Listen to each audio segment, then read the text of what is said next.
ভয় নাই, আমাদের হৃদয়ে ভয় নাই, তার জন্য আমাদের দুর্দশাটা আজকে বর্তমান এইরকম হয়ে গেছে। তাই যাই হোক, আল্লাহ যেন আমাদেরকে সকলকে বুঝার তৌফিক দেয়। সকলে বলুন আল্লাহুম্মা আমিন। এবার আমি কথা আরম্ভ করি। কথা হচ্ছে এই যে আল্লাহ রাব্বুল আলামিন কোরআনুল কারীমের ভিতরে বলছেন, কি বলছেন? হুয়াল্লাযী খালাকাকুম মিন তুরাব। আল্লাহ বলছেন, আমি তোমাদেরকে সৃষ্টি করেছি মাটি থেকে। কথা বোঝার চেষ্টা করবেন। প্রথমে মাটি, তারপরে বলছেন সুম্মা মিন নুতফা, বীর্য দিয়ে, সুম্মা মিন আলাকাতিন, জমাট বাঁধা রক্ত দিয়ে। কথা বোঝার চেষ্টা করবেন। প্রথমে আল্লাহ রাব্বুল আলামিন আপনাকে মাটি দিয়ে সৃষ্টি করলেন, তার মধ্যে আপনাকে বীর্য, তার মধ্যে রক্তর আবরণ, মাংসের টুকরা, তার ভিতরে আপনার হাড্ডির কঙ্কাল, তার ভিতরে আপনার অন্তরে রুহুকে ফুঁকে দিলেন, তারপরে আপনাকে শিশু অবস্থায় পৃথিবীতে নিয়ে আসলেন, তারপরে আপনাকে পূর্ণ শক্তি দিলেন, তারপরে আপনাকে আবার কিন্তু বৃদ্ধ বানাই। আপনি চিন্তা করুন এবার,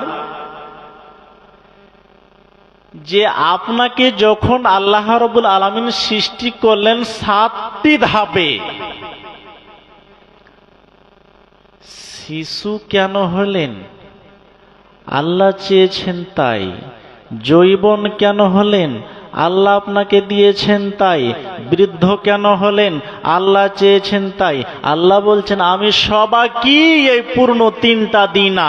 আমি কাউকে ছোট্ট বাচ্চাই নিয়ে নি, কাউকে 30 বছরে নিয়ে নাই, কেউ কিন্তু 60-70 বছরে মরে যায়। মরে কি মরে না? তাইলে শিশু বাচ্চাও মরে, যুবকও মরে, 15 বছর বয়সে লোক মরে, ছেলে মেয়ে মরে, বৃদ্ধ তো মরে। তো এই যে আমার 3টি ধাপে আমার দেহটার পরিবর্তন হয়, আমার কি কোনি এই বডিটাতে ক্ষমতা আছে যে আমি একেবারেই 15 বছরের যুবকের মতো, কিংবা 20 বছর কিংবা 30 বছর হয়ে আমার বডিটাকে স্টপ করে দিব, আর আমি বৃদ্ধর দিকে এগিয়ে যাব না? কোনো ক্ষমতা আছে? কারো ক্ষমতা নাই বাপ। তাইলে আপনি চিন্তা করুন বাবা, যে আপনাকে আল্লাহ রাব্বুল আলামিন প্রথমে শিশু হিসাবে পৃথিবীতে নিয়ে এসেছিলেন। আপনার কিছু করার ক্ষমতা ছিল না। তারপরে আল্লাহ রাব্বুল আলামিন হালে হালে আপনাকে পূর্ণ শক্তি দিলেন, তার মানে আপনাকে আল্লাহ যৌবন দিলেন। আপনি কি চেয়েছিলেন? আল্লাহ চেয়েছিলেন বলে আল্লাহ আপনাকে যৌবন দিলেন। তারপরে ওই মালিক, ওই আল্লাহ হালে হালে আপনাকে বৃদ্ধ বয়সে পৌঁছে দিলেন। তারপরে আল্লাহ আবার মরণ দিয়ে দিলেন। তো এই বডিটাতে আমাদের নিয়ন্ত্রণ করার, থামিয়ে রাখার কোনো ক্ষমতা নাই বাবা। তাইলে যে বডিটাতে আমাদের কোনো ক্ষমতা নাই, তাহলে আমাদের এত গ্র্যাভিটি কিসের? আমাদের এত গরম কিসের? আপনি চিন্তা করুন তো, পায়ের তলা থেকে নিয়ে মাথার চান্দি পর্যন্ত নাপাক ছাড়া কোনো জায়গা পাক নয়। আপনি আমাকে দেখান বাবা, আপনি আমাকে দেখান যে পায়ের তলা থেকে নিয়ে মাথার চান্দি পর্যন্ত অমুক জায়গাটা পাক, আমাকে দেখান। তাহলে আপনার এত অহংকার কিসের? যে বডিটাকে আপনি নিজে নিয়ন্ত্রণ করতে পারেন না, তাতে আপনার বড়াই কিসের? শুনুন সম্মানিত প্রাণ প্রিয় দিনী ভাই বাবা জীবনের আমার, যদি আপনারা একটু খালি ভাবেন তো আপনাদের অনেক বিবেক খুলে যাবে। এই যে আল্লাহ আমাদেরকে পৃথিবীতে পাঠিয়েছে, আপনাকে সংক্ষেপে বলছি, এতটি লোক বসে আছেন, আমরা পৃথিবীতে এসেছি না আমাদেরকে কেউ পাঠিয়েছে? কথা বলেন। পাঠিয়েছে। তো যিনি আমাদেরকে পাঠিয়েছে তিনি কে? আল্লাহ। এবার যিনি আমাদেরকে পাঠিয়েছেন তিনি এরকম পাঠিয়ে দিয়েছেন না আমাদের সঙ্গে কিছু বেঁধে দিয়েছেন? কথা বলুন না রে বাবা, কি দিয়েছে? কোরআন হাদিস, আল্লাহর যতগুলো বিধি বিধান আছে, নামাজ রোজা হজ যাকাত, সবগুলি কিন্তু আল্লাহ দিয়েছেন। আচ্ছা আপনি চিন্তা করুন, এগুলোর হিসাব আল্লাহ নিবে তো? যাই করছেন পৃথিবীতে, ভালো করেন মন্দ করেন, সব কিছুর এক কথায় আল্লাহ যা দিয়েছেন সবের হিসাব নিবে। ধরে নেন আপনাকে বাংলাতে বলি, আমি কোনো উর্দুতে হিন্দিতে কথা বলছি না, ভালো করে বোঝার চেষ্টা করবেন আর তাড়াহুড়া করবেন না। তাড়াহুড়া যদি করেন তাহলে কোনো কথা আপনি বুঝে উঠতেও পারবেন না। কাজে আমি ধীর ভাবে বলছি, হালে হালে বলছি, ধ্যানটা রাখেন। আমি একের পর এক কি আপনাকে বলতে চাইছি। ধরে নিন ইনি আমার বাপজি সমতুল্য, মাদ্রাসার সেক্রেটারি ধরেন, আমাকে ৫,০০০ টাকা দিয়ে বলল বালিয়া মোড় যান আর ওখান থেকে আপনি মাদ্রাসার জন্য কিছু বাজার করে নিয়ে আসিয়েন। আমাকে ৫,০০০ টাকা দিয়ে পাঠালছে। তো আমি বিভিন্ন রকমের জিনিস সামান পাত্রী যা কিনার দরকার ছিল আমি সবই কিনলাম। এবার মাদ্রাসা আসলাম, কিনে নিয়ে এসে এবার আপনি বলুন এই সেক্রেটারিকে আমাকে ৫,০০০ টাকার হিসাব দিতে হবে কি হবে না? হবে কি হবে না? হবে। কেন? যিনি আমাকে পাঠিয়েছেন। আর যদি আমার বাপের টাকা নিয়ে যেতাম আর যদি সেক্রেটারি আমাকে বারবার বলতো আমাকে হিসাবটা দেন, আমি দিব? হরগিজ দিব না। তাহলে আপনি চিন্তা করুন তো বাবা, যে আল্লাহ রাব্বুল আলামিন আমাদেরকে পাঠিয়েছেন, সাথে কিছু দিয়ে পাঠিয়েছেন। তাহলে যিনি দিয়ে পাঠিয়েছেন তার একদিন হিসাব নিবে। তাহলে আমাদের কি আছে? নিজের কোন ধন সম্পদ নিজের ভাবিয়েন না।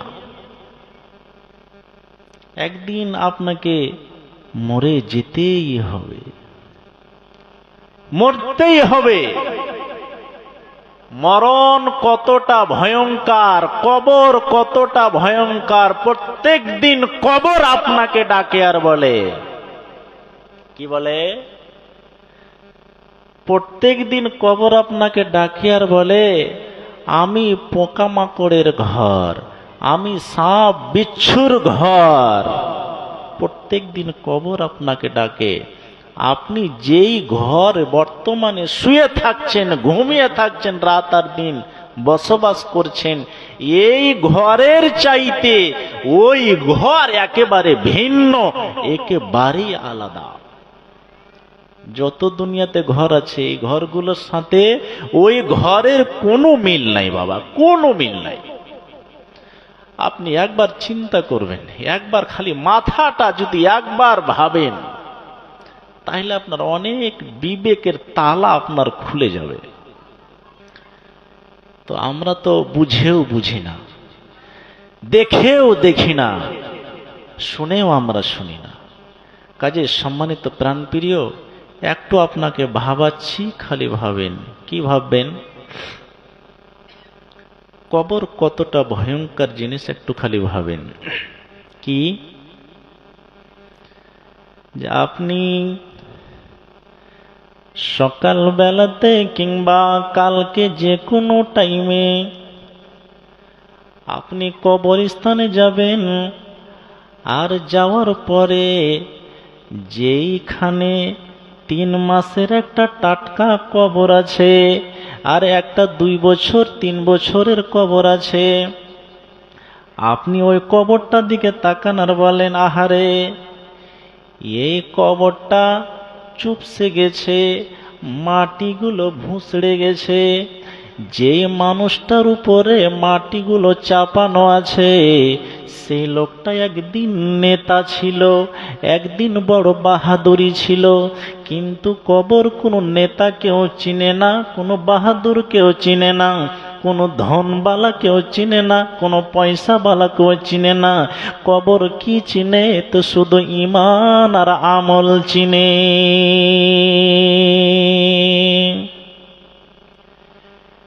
কিছুই চিনে না কবর, শুধু ঈমান আর আমল।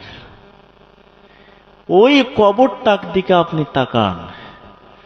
এবার আপনি মনে মনে ভাবেন, আমি আজকে বেঁচে আছি, যেই ঘরখানাতে শুয়ে আছি সে ঘরে আমার চৌকি আছে, কিংবা পালঙ্ক আছে, কিংবা বিছানা আছে, খাট আছে, বিভিন্ন রকমের সামগ্রী আছে।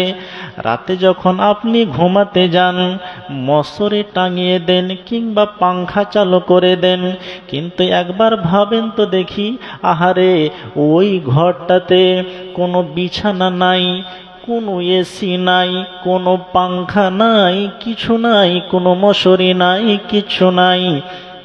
তাহলে আপনি যেদিন জীবিত ছিলেন আপনার ঘরটা যদি নোংরা হয়েছিল, আপনার স্ত্রীকে কিংবা আপনার বৌমাকে কিংবা আপনার মেয়েকে ঘরটা ঝাড়ু দিয়ে দিয়েছিলেন, কিন্তু আজকে সেই ঘরটা কে ঝাড়ু দিবে? কেউ তো দেওয়ার মতো নাই।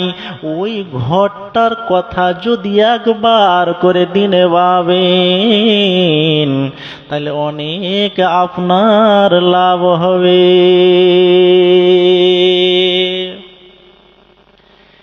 একটু করে যদি ওই ঘরটাকে কেন্দ্র করে ওই ঘরটার সম্বন্ধে একটু যদি ভাবেন, আপনার ব্রেনের তালা খুলে যাবে বাবা, খুলে যাবে। সেই কবরটা কত লম্বা সফর আপনি ভেবেছেন? একবার একটু ভেবেছেন কবরটা কত লম্বা সফর? সর্বপ্রথম পৃথিবীতে কবরে কে গেছে বলেন? এতটি লোক আছেন, সর্বপ্রথম পৃথিবীতে প্রথম কবরে কে গেছে? কে? জানা নাই? শুনেন, আপনাকে হিসাব দিয়ে দিচ্ছি, আপনার ব্রেনের তালা খুলে যাবে। শুনলেন কে? আদমের বেটা হযরতে হাবিল, তিনি সর্বপ্রথম কবরে গেছেন, তার আগে কেউ কবরে যায়নি। কতদিন হলো? অঙ্ক করেন, কতদিন হলো? তা আদম থেকে নিয়ে হযরতে ইব্রাহিম আলাইহিস সালাতু ওয়াস সালাম পর্যন্ত দুনিয়ার বয়স হলো ৪৫০০ বছর। এবং হযরতে ইব্রাহিম আলাইহিস সালাতু ওয়াস সালাম থেকে নিয়ে আজ পর্যন্ত নবী মুহাম্মদ সাল্লাল্লাহু আলাইহি ওয়াসাল্লাম পর্যন্ত দুনিয়ার বয়স হলো আরো ৪৫০০ বছর। তো ৪৫০০ আর ৪৫০ কত হলো? ৯০০০ বছর হলো। এবং নবী মুহাম্মদ মুস্তাফা সাল্লাল্লাহু আলাইহি ওয়াসাল্লাম থেকে নিয়ে আজ পর্যন্ত কম বেশ ১৫০০ বছর হলো। টোটাল কত হলো? তো ১০,০০০ বছর হলো। আপনি চিন্তা করুন তো রে বাবা, ১০,৫০০ বছর হলো কার যাওয়া? হাবিলের যাওয়া। আজ পর্যন্ত আসার কোনো খবর নাই।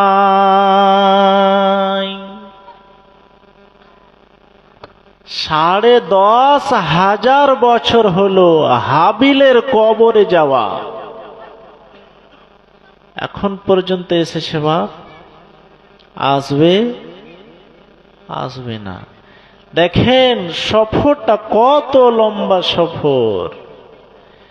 এবার ওই কবর থেকে উঠে আপনাকে হাসরের মাঠ যেতে হবে। কেমন হয়ে যাবেন?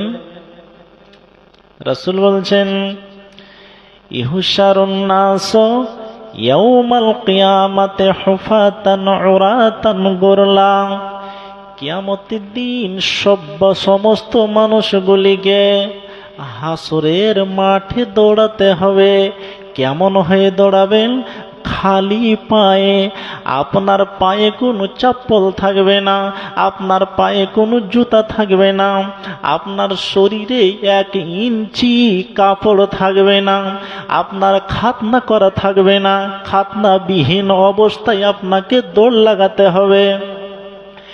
এবং নাঙ্গা হয়ে, মানুষ যেরকম মায়ের পেট থেকে আসে দুনিয়াতে, তো কেমন হয়ে আসে? খাতনাবিহীন অবস্থায় আসে। সেই রকমই আপনাকে খাতনাবিহীন অবস্থায় খালি পায়ে, শরীরে কোনো কাপড় থাকবে না, সবাইকেই দৌড় লাগাতে হবে। দৌড়াও দৌড়াও দৌড়াও দৌড়াও। কত দূর পর্যন্ত দৌড়াও? তো হাসরের মাঠ পর্যন্ত দৌড়াও। দৌড়াও দৌড়াও। সে হাসরের মাঠটা কোথায় আছে? হাসরের মাঠটা কোথায় আছে? রাসূল বলছেন, সিরিয়ার এলাকা প্যালেস্টাইন শহরে, সেই জায়গাতে আল্লাহ পাকের রাসূল বলেছেন সেখানেই হাসরের মাঠ হবে। সেই জায়গাটা কত দূর তা আপনি একটু শুনেলেন।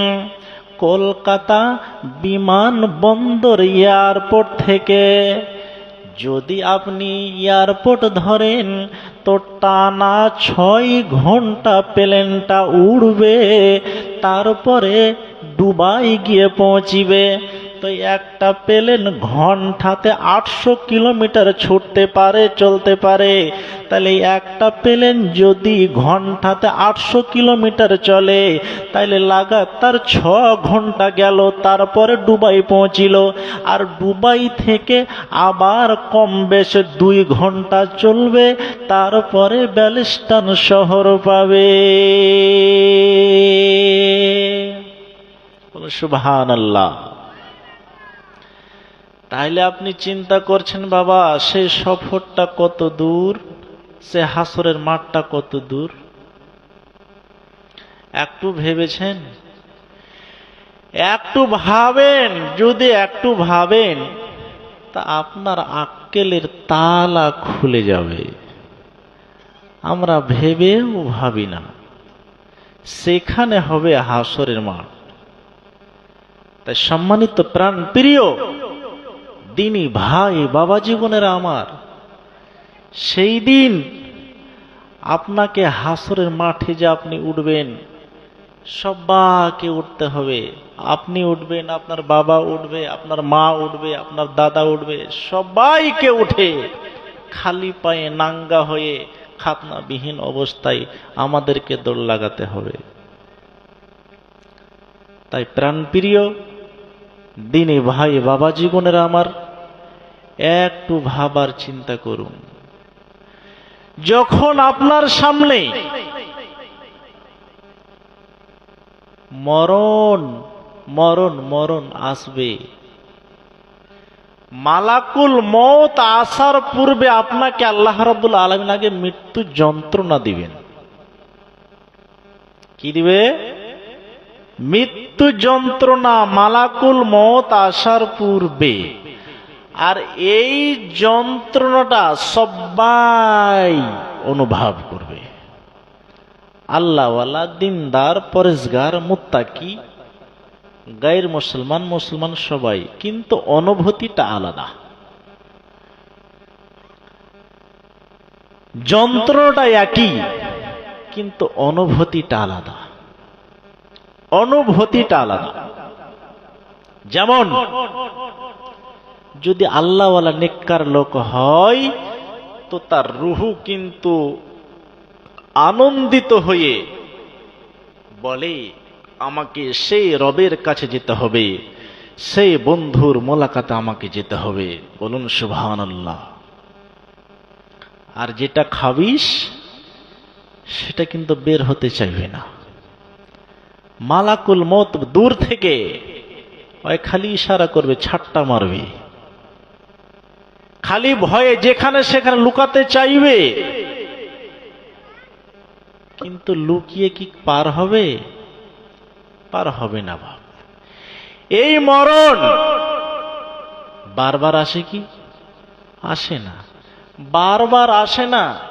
মাথা ব্যথা বারবার হয়, জ্বর বারবার হয়, মাসে 2 বার হয়, বছরে 4 বার হয়, সর্দি কাশি বছরে 2 বার 3 বার অনেকবার হয়, কিন্তু ওষুধ খেয়ে নি সেরে যাই। মাথা ব্যথার ওষুধ খেয়ে নি সেরে যাই, জ্বরের ট্যাবলেট খেয়ে নি কিংবা ইঞ্জেকশন করে নি সেরে যাই। কিন্তু এই মরণ বাবা প্রত্যেক দিন আসে না, বছরে 1 বার আসে না, বছরে 2 বার আসে না। যখন আসে একেবারে শেষ করে নিয়ে চলে যাই। মরণ বারবার আসে না। তাহলে আপনি চিন্তা করেন বাবা, আমরাকে সবাই মরতে হবে। তাই কবি কি বলছেন? মরণ আমায় ডাক দিয়েছে, যেতেই হবে ভাই। মরণ আমায় ডাক দিয়েছে, যেতেই হবে ভাই। পরকালে দেখা হবে, এখন তবে যাই। মরণ আমায় ডাক দিয়েছে, যেতেই হবে ভাই। মরণ আমায় ডাক দিয়েছে, যেতেই হবে ভাই। যে ডাকের সাড়ায় আমায় দিতেই হবে,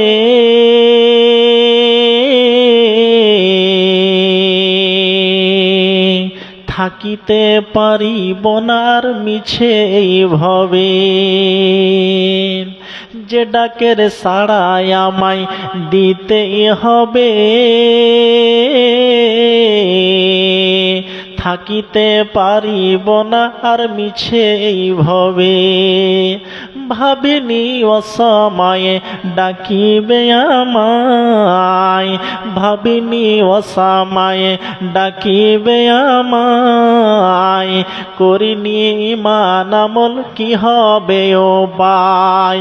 তওবা করার সময়টুকু এখন আমার নাই, তওবা করার সময়টুকু এখন আমার নাই। মরণ আমায় ডাক দিয়েছে, যেতেই হবে ভাই। মরণ আমায় ডাক দিয়েছে, যেতেই হবে ভাই। পাড়া পড়োশি ভাই বোন আর ঘরের সুন্দর বিবি,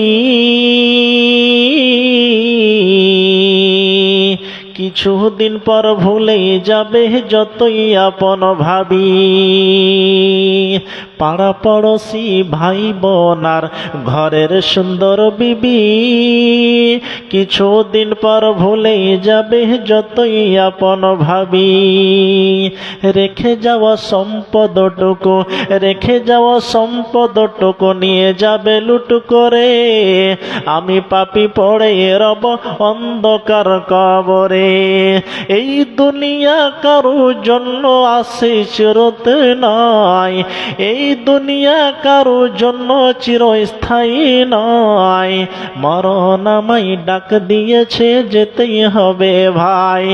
মরণ আমায় ডাক দিয়েছে, যেতেই হবে ভাই। রবের যদি হুকুম হয়ে যায়, আল্লাহর যদি হুকুম হয়ে যায়, ডাক এসে যায়, আমাকে আপনাকে যেতেই হবে। 1 মিনিট আগেও নয়, 1 মিনিট পরেও নয়, সময় হতে গেলে আপনাকে যেতে হবে। আল্লাহ কোরআনে বলছেন, কুল্লু নাফসিন যায়িকাতুল মাউত। প্রত্যেক নফসকে মৃত্যুর স্বাদ চাখতেই হবে, গ্রহণ করতেই হবে, এর স্বাদ নিতেই হবে, কেউ ছাড় পাবেন না। কাজে প্রাণপ্রিয় আল্লাহ পাকের রাসূল সাল্লাল্লাহু আলাইহি সাল্লাম মসজিদে নববীতে বসে হঠাৎ একটা আজগবি কথা বলছে। এনাকে একটু হটাবেন, এনাকে হটাবেন না, ওকে বসিয়ে দেব।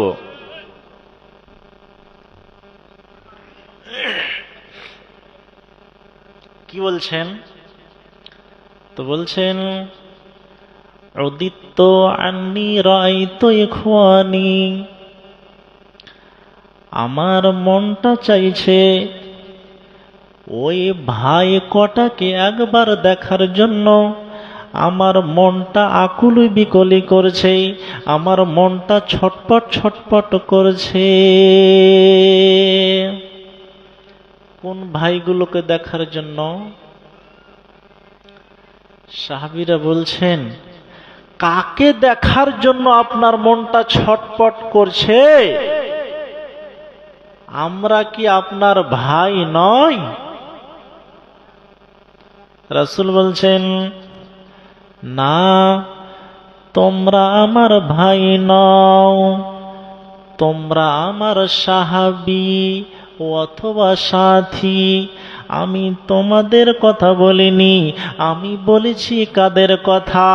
তো শুনে নাও কাদের কথা বলছেন। তো হুমুল্লাযীনা আমানু বি ওয়া লাম ইয়ারাউনি, আমি দেখিনি যাদেরকে দুই চোখ দিয়ে, এবং ওরাও দেখেনি আমাকে দুই চোখ দিয়ে। আমি তাদেরকে দেখিনি এবং তারাও কিন্তু আমাকে দেখেনি। আর আমাকে না দেখেই আমার সুন্নাতগুলিকে মেনে নিয়েছে, আমার তরিকাগুলোকে মেনে নিয়েছে।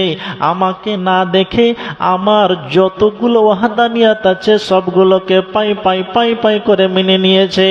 তারই জন্য ওই ভাইগুলোকে দেখার জন্য আমার মনটা ছটপট ছটপট করছে। কবে দেখা পাবো, কবে দেখা পাবো?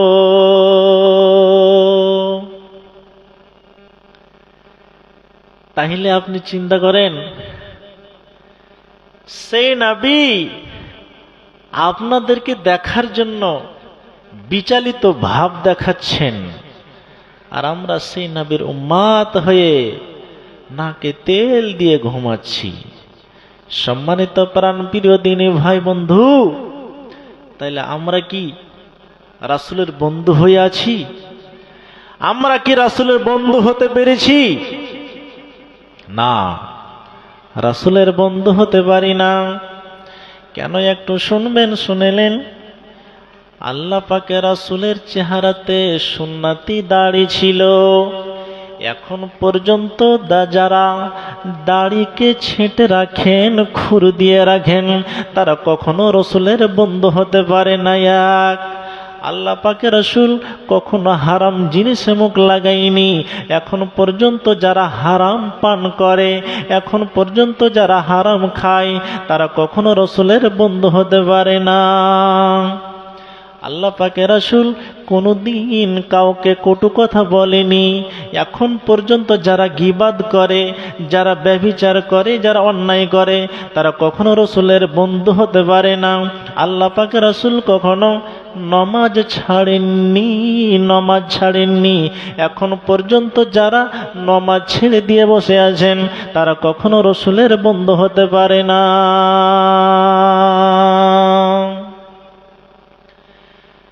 তাহলে রসুলের বন্ধু কারা? রসুলের বন্ধু হতে গেলে আপনাকে বিচলিত ভাব দেখাতে হবে, সেই সুন্নাত, সেই তরিকাগুলোকে মানতে হবে, তাহলে আপনি হবে রসুলের বন্ধু, নচিত হতে পারবেন না। কয়টা লোকের এখানে দাঁড়িয়ে আছে মুখে? এতটি এখানে লোক বসে আছেন, মিনিমাম 150-200টা মতো লোক আছেন। এতটি লোক, কয়টা লোকের সুন্নাতে দাঁড়িয়ে আছে? আর আপনি মনে মনে ভাবছেন নিজেকে আমি রসুলের বন্ধু। আল্লাহ পাকের রাসূল কখনো হারাম জিনিসে মুখ লাগায়নি।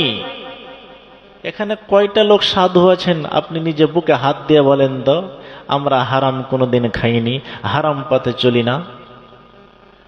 বুকে হাত দিয়ে বলেন যে না, আমরা রসুলের বন্ধু, আমরা কোনোদিন সুদ খাইনি, কোনোদিন ঘুষ খাইনি। বলেন। শুনলেন? সম্মানিত প্রাণপ্রিয় দিনী ভাই বাবাজিগণ, আমি আপনাদের বিনীত অনুরোধ করে বলছি, শুনেন। আল্লাহ পাকের রাসূল কোনদিন নামাজ ছাড়েননি। সামান্য একদিন খন্দকের যুদ্ধের দিন কোন একটা নামাজ আসরের দুশমনের মোকাবিলার কারণে নামাজটা ঢিলা হয়ে গেছে, নামাজটা ছেড়ে দিয়েছেন, এরকম কথা নাই রে বাবা। নামাজটা পড়েননি, নামাজটা ছেড়ে দিয়েছেন, এরকম কথা নয়। ঢিলা হয়ে গেছে কিসের কারণে? দুশমনের মোকাবিলার জন্য।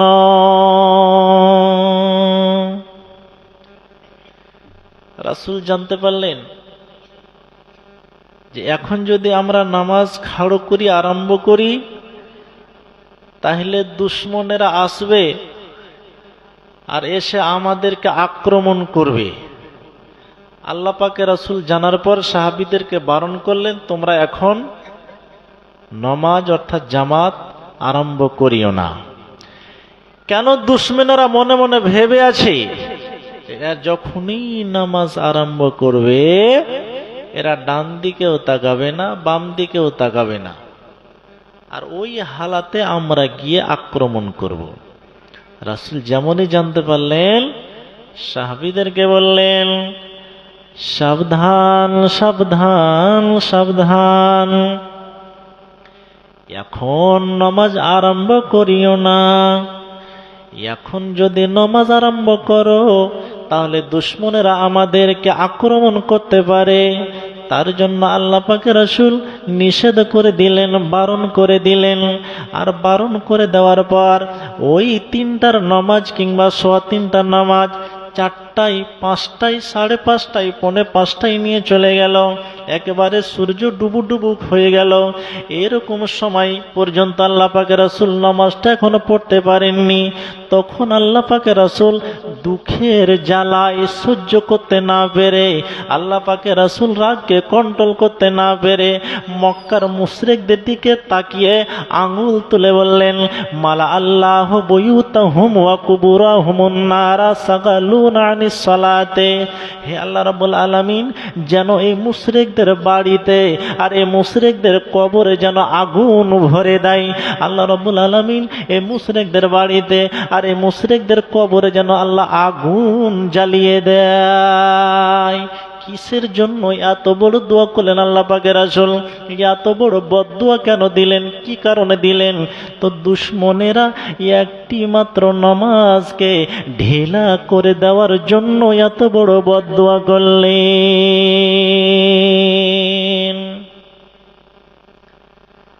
প্রাণপ্রিয় ভাই, তাইলে আপনি চিন্তা করুন, আল্লাহ পাকের রাসূল জীবনে কোনোদিন নামাজ ছাড়েননি। খালি নামাজটা ঢিলা হয়েছিল কিসের কারণে? দুশমনদের কারণে। তার জন্য এত বড় বদদোয়া। আমরা কতবার ছাড়ছি নামাজ? হিসাব আছে? দিন আপনাকে কয়বার ডাকে মুয়াজ্জিন? হাইয়া আলাল ফালাহ, হাইয়া আলাল ফালাহ। মিনার হতে ভাসিছে আজান, মিনার হতে ভাসিছে আজান, হাইয়া আলাল ফালাহ। লাঙ্গল ফেলিয়া মসজিদে চলো, ভুলবে মনের জ্বালা রে, ভুলবে মনের জ্বালা। মিনার হতে ভাসিছে আজান, হাইয়া আলাল ফালাহ। লাঙ্গল ফেলিয়া মসজিদে চলো, ভুলবে মনের জ্বালা রে, ভুলবে মনের জ্বালা। আওয়ারা মনের হিসেব করো কষে, আওয়ারা মনের হিসেব করো কষে, পায়েতে লাগাও রসা। হাইরে মানুষের মিটল না আশা, মানুষের মিটল না আশা।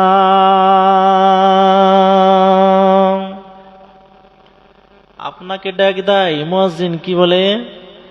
হাইয়া আলাস সালাহ, এসো সলাতের দিকে আগিয়ে আসো, এসো সলাতের দিকে আগিয়ে আসো।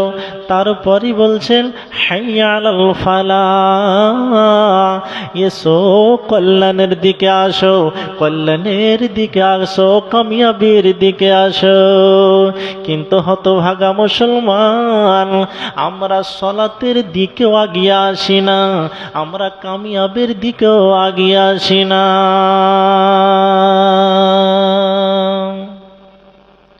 কখন আসবেন? আমাদের দিলকে তো উল্টা আছে, আমাদের অন্তরটাকে আল্লাহ উল্টে রেখেছেন কিছু কিছু মানুষের। একদম নবীজি বলছেন যে কিছু মানুষের অন্তর উল্টানো আছে। একটা বোতল দিবেন তো,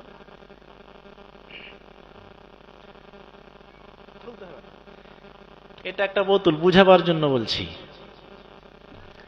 বুঝাবার জন্য বলছি আপনাকে যে কিছু মানুষের দিল উল্টানো আছে। এটা একটা বোতল দেখতে পাচ্ছেন, আমি যদি এই ঠিপিটাকে খুলে এইভাবে ধরে থাকি উল্টিয়ে, আর আটলান্টিক মহাসাগরের যত পানি আছে সমস্ত পানি যদি এর ভিতরে ঢালি, এর উপরে পানি ঢুকবে? বুঝে সুঝে উত্তর দিবেন। পানি ঢুকবে? ঢুকবে না। কেন? উল্টানো আছে। আপনি জগ হোক, বদনা হোক, গ্লাস হোক, উল্টে যদি রাখেন, ওর ভিতরে যতই আপনি পানি ঢালেন, ফারাক্কার ব্যারিজের যত পানি আছে সম্পূর্ণ যদি আপনি ঢেলে দেন, তবু এতে ঢুকবে না, কারণ এটা উল্টানো আছে। ঠিক সেই রকমই কিছু মানুষের অন্তরকে উল্টানো আছে, যার জন্য আপনি যতই এদেরকে কোরআনের কথা, দ্বীনের কথা, নসিহতের কথা, ভালো কথা বলেন, এদের অন্তরে ঢোকে না। কেন? সিধা করলেই হবে। তাহলে আপনাকে কি করতে হবে? বুঝতে হবে। আমরা বুঝি, কিন্তু আমরা বুঝে বুঝতে পারি না, কারণ যে আমাদের অন্তরটাকে আল্লাহ রাব্বুল আলামিন উল্টে রেখেছে। কখন আল্লাহ সোজা করবে আল্লাহু আলাম। তাহলে আপনারা বছরে 52টা জুমার খুতবা শুনছেন, মিনিমাম 1 ঘন্টা করে বছরে 20-30টা জালসা শুনছেন, তারপরে কই মানুষ হেদায়েত হচ্ছে? হেদায়েত তো হয় না। কেন? আমাদের অন্তর উল্টানো আছে। এই জন্য হযরতে আলী রাদিয়াল্লাহু তাআলা আনহু একটা কথা বলেছিলেন। তিনি মৃত্যুর পূর্বে 3টা কথা বলেছিলেন। কি বলেছিলেন? তো তিনি বলেছিলেন, ইউহাসাতাত তারিক, হায়রে আমার সেই লম্বা রাস্তা, সেই রাস্তা আমাকে পার হয়ে যেতে হবে। হায়রে আমার জঙ্গলি রাস্তা, সেই রাস্তা আমাকে পার হয়ে যেতে হবে। তারপরে বলছেন, ইয়া বু'দাস সফর, হায়রে আমার লম্বা সফর, সেই সফরে আমাকে যেতে হবে, সেই সফরে আমাকে যেতে হবে। তারপরে বলছেন ইয়া কিল্লাত আমালি, হায়রে আমার অল্প আমল, সে আমল দিয়ে আমি কিয়ামতের দিন আল্লাহর কাছে আমি নাজাত পাবো কিনা। আপনি একটু চিন্তা করুন তো বাবা, যে এত বড় সাহাবী, জান্নাতি সার্টিফিকেট পাওয়া সাহাবী, তিনি মরবার পূর্বে বলছে ইয়াহসাতাত তারিক, হায়রে লম্বা সফর, সেই জঙ্গলি রাস্তা, সে রাস্তা আমাকে যেতে হবে, সে রাস্তা দিয়ে আমাকে পার হয়ে যেতে হবে। ইয়াবুদাস সাফার, হায়রে আমার সেই লম্বা সফর, সেই সফর আমাকে যেতে হবে। তারপরে বলছেন ইয়া কিল্লাত আমালি, হায়রে আমার অল্প আমল, সেই আমল দিয়ে আমি নাজাত পাবো কিনা, সে আমল দিয়ে আমার মালিককে আমি সন্তুষ্ট করতে পারবো কিনা। আপনি চিন্তা করুন, তাইলে যেই সাহাবী জান্নাতের সার্টিফিকেট পাওয়া সাহাবী, তিনি যদি বলেন যে হায়রে আমার অল্প আমল, তাহলে আপনারাকে অনুরোধ করে বলছি, আপনারা এতটি লোক আছেন, আপনাদের কি করা উচিত? আপনাদের কতবার মালিককে ডাকানো উচিত, আপনাদের কতবার ভাবানো উচিত। ভাববেন কখন? ভাববেন কখনে? ভাবতে ভাবতে ভাবতে ভাবতে কোন হুড়ুস করে কবরে চলে যাবেন, ভাবা শেষ হবে না।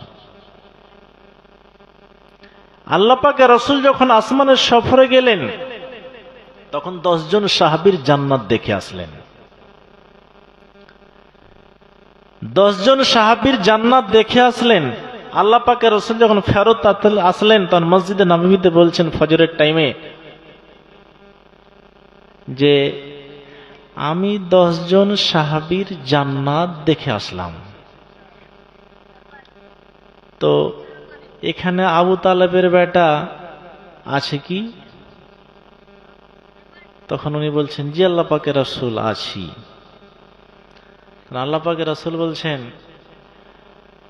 তোমার জান্নাত আমি দেখে আসলাম। আলী বলছেন আল্লাহ পাকের রাসূল আপনি কেমন আমার জান্নাত দেখে আসলেন, একটু বর্ণনা করে আমাকে শোনান। তখন আল্লাহ পাকের রাসূল বলছেন, কি বলছেন? হে আলী, তোমার জান্নাত এবং আমার জান্নাত খানা সামনাসামনি থাকবে। তোমার জান্নাত আমার জান্নাত সামনাসামনি থাকবে, মাঝখানে একটা রাস্তা থাকবে। আমার জান্নাতের যখন জানালা খুলবো তখন আমি তোমাকে দেখতে পাবো, তোমার জান্নাতের যখন জানালা খুলবে তখন তুমি আমাকে দেখতে পাবে।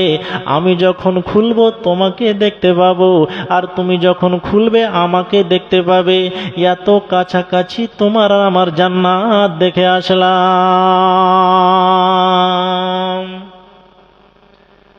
জান্নাতি সার্টিফিকেট পাওয়া সাহাবী তিনি আফসোস করে বলছেন আকিল্লাত আমালি, হায়রে আমার অল্প আমল।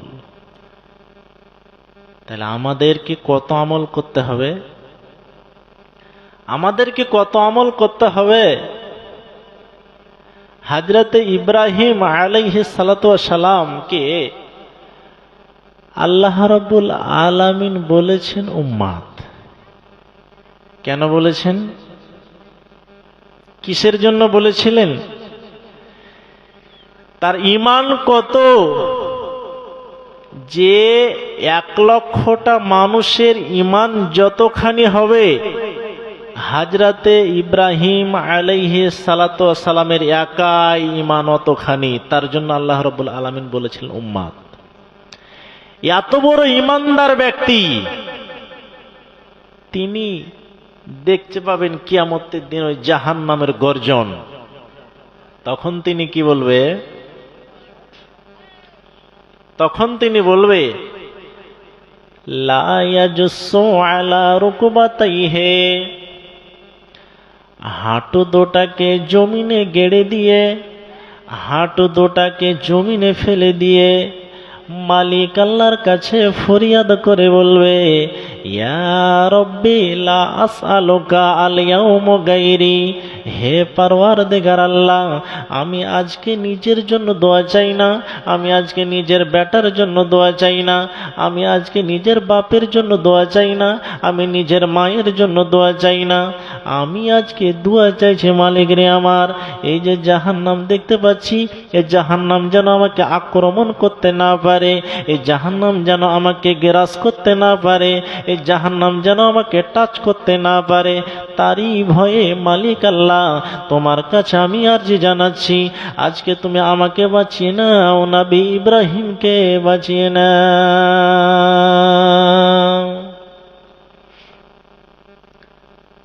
তাহলে 1,00,000টা ইমানদারের সমান ইমানদার এত বড় নবী, তিনি মালিকের কাছে দোয়া করে বলছেন যে আমি নিজের জন্য দোয়া চাই না, কার জন্য? আমাকে যেন জাহান্নাম টাচ করতে না পারে মালিক, এইটুকু দোয়া তোমার কাছে আরজি জানাচ্ছি। তাহলে আপনি আপনার ঈমান গালাকে একবার মূল্যায়ন করে দেখেন তো, আপনার ঈমান গালাকে একটু ভেবে চিনতে দেখেন তো আপনার কতখানি ঈমান আছে।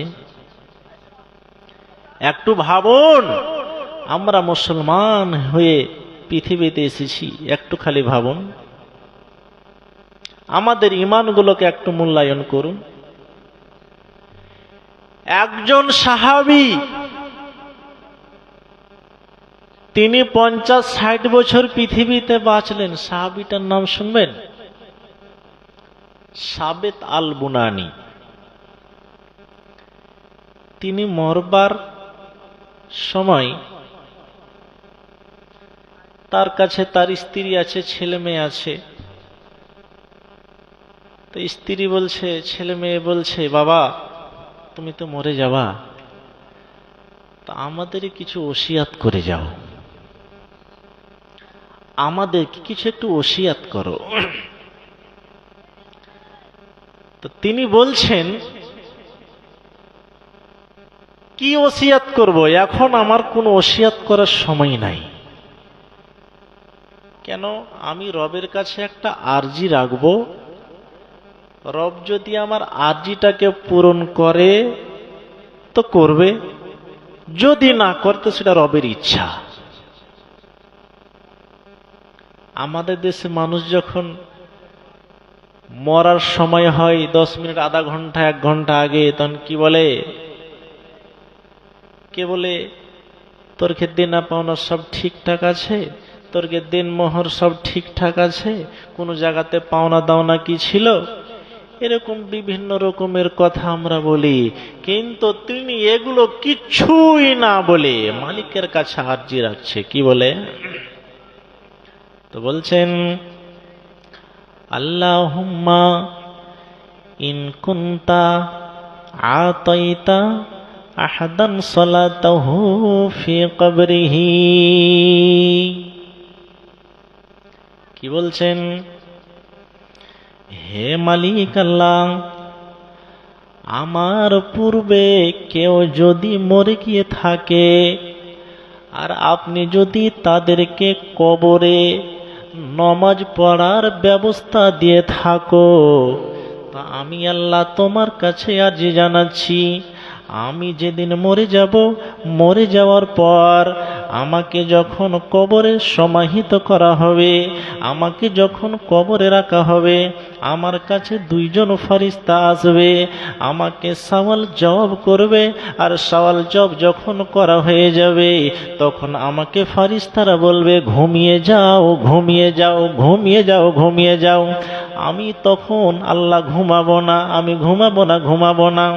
আমাকে একটা মুসাল্লার ব্যবস্থা করে দিও, আমি ওই মুসাল্লাতে নমাজ পড়তে থাকবো, নমাজ পড়তে থাকবো, যতদিন পর্যন্ত হাসরের ঘন্টা না বাজা হবে, অতদিন পর্যন্ত আমি নমাজ পড়ে যাব, নমাজ পড়ে যাব, সালাত আদায় করে যাব।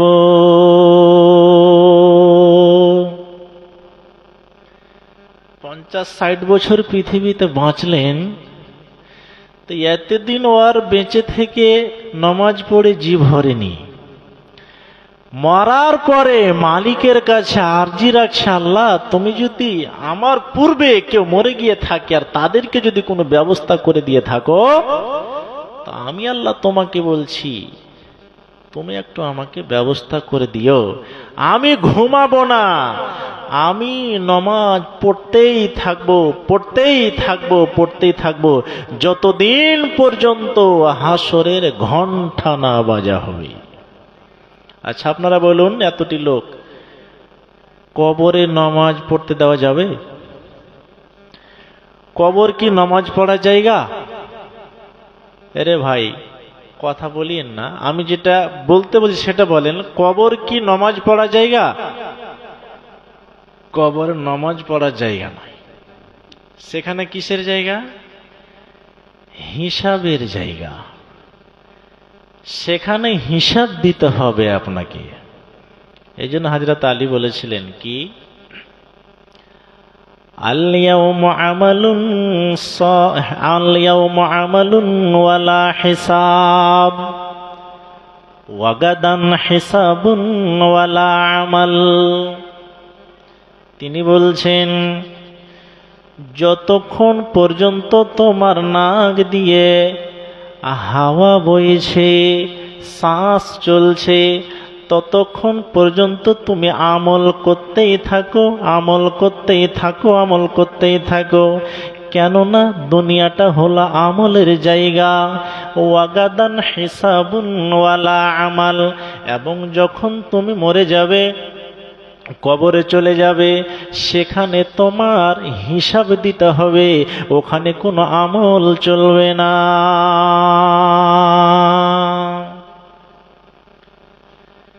তাহলে দুনিয়াটা হলো আমলের জায়গা, আর কবর হচ্ছে তোমার হিসাব দেওয়ার জায়গা। তাহলে যতক্ষণ আপনি জীবিত আছেন ততক্ষণ আমল করতেই থাকেন, করতেই থাকেন। যেদিন আপনি মরে যাবেন আপনার সব আমল বন্ধ, আপনাকে হিসাব দিতে হবে। কেন? কবরে আমল চলে না, আর দুনিয়াতে হিসাব চলে না।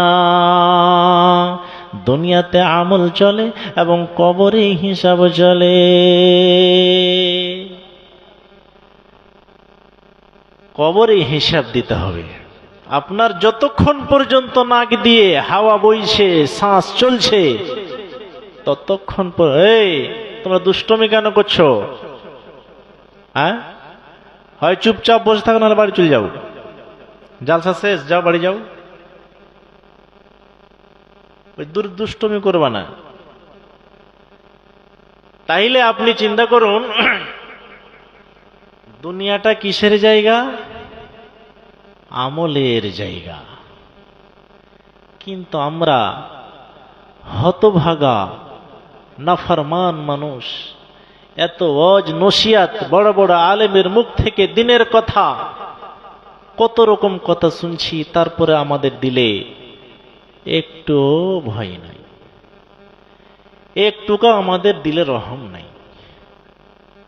তাই সম্মানিত প্রাণপ্রিয় দিনে ভাই বাবাজিগণ, এখন ঘড়িতে বাজে 10টা। আমি আপনাদের সামনে 10:30 পর্যন্ত আছি। আমার জন্য সময় বরাদ্দ করা হয়েছে 10:30 পর্যন্ত। আর আমি আপনাদেরকে বলেছি 2-3টা ধাপে আপনাদের সামনে কথা বলবো। এবার আপনাদের সামনে এতক্ষণ যা কথা বললাম, কবরকে কেন্দ্র করে আমি কথাটি বললাম আপনাদেরকে। এবার আর একটা ছোট্ট করে একটু কথা বলে দিই, তারপরে আমি যে শেষ বিষয়টা বলবো সে দানকে কেন্দ্র করে। আল্লাহ যদি আমাকে হায়াতে বাকি রাখে আমি বিদায়, আর আমার পরে আরেকজন বক্তা আছে, আপনারা শুনবেন, আপনারা যতক্ষণ থাকবেন। তো একজন ছেলের কথা বললাম এখন 5-7 মিনিট আগে। এবার একজন খালি মেয়ে, একটু খালি বলে দিই, তারপরে আমি বেরিয়ে চলে আসছি। যে হাজরাতে ফাতেমার নানির নাম, ফাতেমার কয়েকটা নানি, একটা ফাতেমার নাম, একটা নানির নাম হলো আসমা। তো আসমা তিনি এক এমন সাহাবিয়া, এমন এক ভদ্র মহিলা যে তিনার 3টা বিয়ে হয়েছিল। কথা বোঝার চেষ্টা করবেন, কয়টা? 3টা বিয়ে হয়েছিল। 2টা স্বামী স্বাভাবিক অবস্থায় মারা গিয়েছিল, শহীদ হয়েছিল, আর একটা স্বামী স্বাভাবিক অবস্থায় মারা গিয়েছিল। তিনি 3 স্বামীর ভাত খাওয়া এই নারী। তো তিনি ওই ইসলামের প্রারম্ভিক কালের দুঃখের কথাগুলি, কেমন করে হাবাসা গেলেন, কেমন করে লোহিত সাগর পার হলেন, কেমন করে আসলেন, কেমন করে উঠে চললেন, কেমন করে নামলেন, ইত্যাদি কথাগুলি নাতনির সামনে বলছে। নাতনি কিন্তু কান লাগাই না, কান লাগাই না। তখন নানি রাগের জ্বালাতে ঘাড়ে হাত দিয়ে বলছেন কি, আনতে জাহিলাতুন আন কালামি, হে আমার নাতনি ফাতেমা, আমি তোমাকে ইসলামের প্রারম্ভিক কালের দুঃখের কথাগুলোকে শোনাচ্ছি, তুমি আমার কথার দিকে কান দাও না কেন? তুমি আমার কথার দিকে কান দিচ্ছ না কেন? তোমাকে কি শুনতে ভালো লাগে না নাকি? তোমাকে কি শুনতে ভালো লাগে না কেমন কি? তুমি আমার কথার দিকে কান দাও না কেন? ব্যাপারটা কি? তোমার কারণটা কি?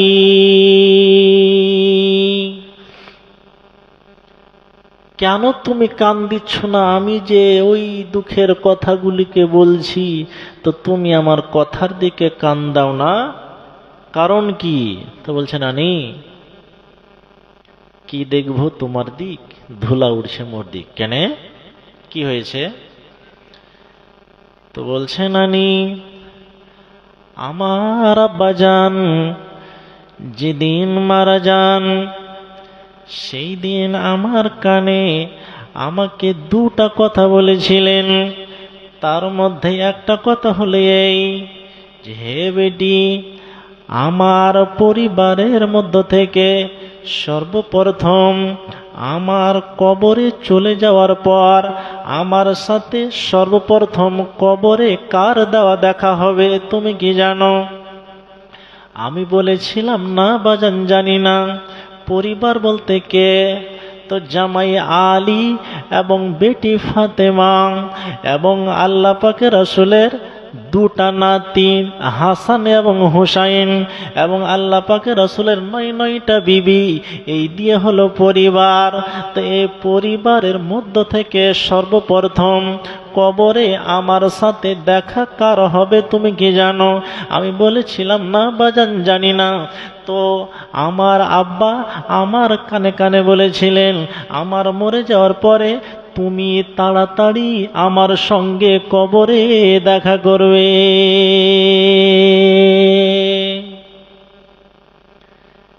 তা আমি হিসাব করছি, আমার মরা কম বেশ 5 থেকে 6 মাস হয়ে গেল। তা আমিও তো দিন গুনছি, আমার সময় কাছিয়ে চলে আসছে। আমিও তো হিসাব করছি, আমিও তো কখন চলে যাব, তারই চিন্তা ভাবনাতে নানি তোমার কথার দিকে আমি কান দিই না। বলছে, ও তো বলো, তোমারই দুঃখের কথাগুলোকে শুনি। তখন ফাতেমা বলছেন, হে নানি, আমি এমন একজন মেয়ের মেয়ে যে আমি কোনোদিন বাড়ি থেকে বের হতাম না। আমি কিরকম, আমি লম্বা না আমি বেটে, আমি কালো না আমি সাদা, আমি কোন প্রকৃতির মেয়ে, আমার ফিজিক্যাল ফিটনেসটা কেমন আমার কেউ জানে না, আমার গ্রামবাসী জানে না, পাড়া প্রতিবেশী কেউ জানে না। কিন্তু নানি রে, যেদিন আমি মরে যাব, মরে যাওয়ার পর আমার বাড়ির লোকেরা আমাকে গোসল দেওয়াবে, আর গোসল দেওয়ার পর আমাকে কাফন পরাবে, আর কাফন পরানো অবস্থায় আমাকে 3খানা গিরা লাগিয়ে দেবে। একটা পায়ের দিকে লাগাবে, একটা মিডিলে লাগাবে, একটা মাথার দিকে লাগাবে। 3 জায়গাতে 3টা গিরা লাগিয়ে দেবে। তারপরে কাফনে লেপটানো অবস্থায় আমাকে তাঁবুতে শুয়ে দিবে। আর নবীর বেটির জানাজায় যতগুলো লোক আসবে তখন দেখবে আর বলবে, হ্যাঁ এটা ফাতেমার লাশ। ফাতেমা এতটাই লম্বা ছিল, ফাতেমা এতটাই মোটা ছিল, ফাতেমা এতটাই চওড়া ছিল, ফাতেমা এরকম সাইজের মেয়ে ছিল, ফাতেমা এরকম দুবলা পাতলা মেয়ে ছেলে ছিল। তো নানি রে, লোকেরা যদি আমার সাইজকে মেপে দেয়, লোকেরা যদি আমার বহারকে মেপে দেয় নানি, তাহলে আমি কিয়ামতের দিন মালিকের কাছে কি জবাব দিব? তাহলে তা আমি বেপরদা হয়ে গেলাম, আর বেপরদা হয়ে গিয়ে মালিকের কাছে আমি কি জবাব দিব? তারই জন্য ভয়ে নানি আমার মনটা অস্থির হয় না।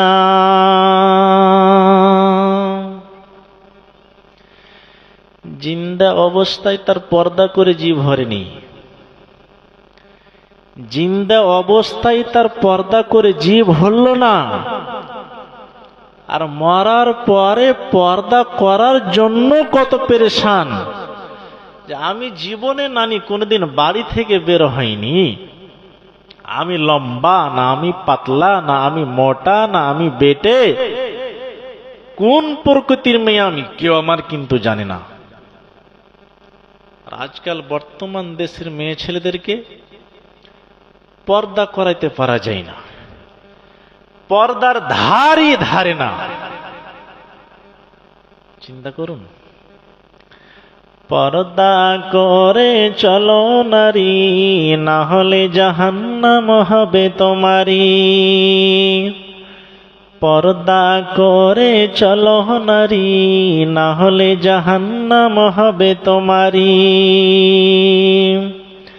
ভাবছো তোমরা মনে দিলে শান্তি পাবো খোলা চলে, ভাবছো তোমরা মনে দিলে শান্তি পাবো খোলা চলে। হায়াত যেদিন শেষ হইবে, হায়াত যেদিন শেষ হইবে, যাইতে হবে তোমায় আপন বাড়ি। পর্দা করে চলো নারী, না হলে জাহান্নাম হবে তোমারি। আল্লাহর হুকুম না মানিলে জাহান্নাম তোমার আছে কপালে।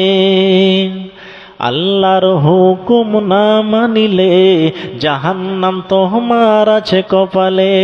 তাই সময় থাকতে করো আমল, না হলে জাহান্নাম হবে তোমারি। পর্দা করে চলো নারী, না হলে জাহান্নাম হবে তোমারি। পর্দা করে চলো নারী, না হলে জাহান্নাম হবে তোমারি। বর্তমান দেশে পর্দা নাই, পর্দা উঠেই গেল। তো আমি আরো অনেক কথা বলতাম দানের এই জিগে, কিন্তু আমি আপনার সামনে ইরাদা করেছি দানের সম্পর্কে কিছু আমি বলবো।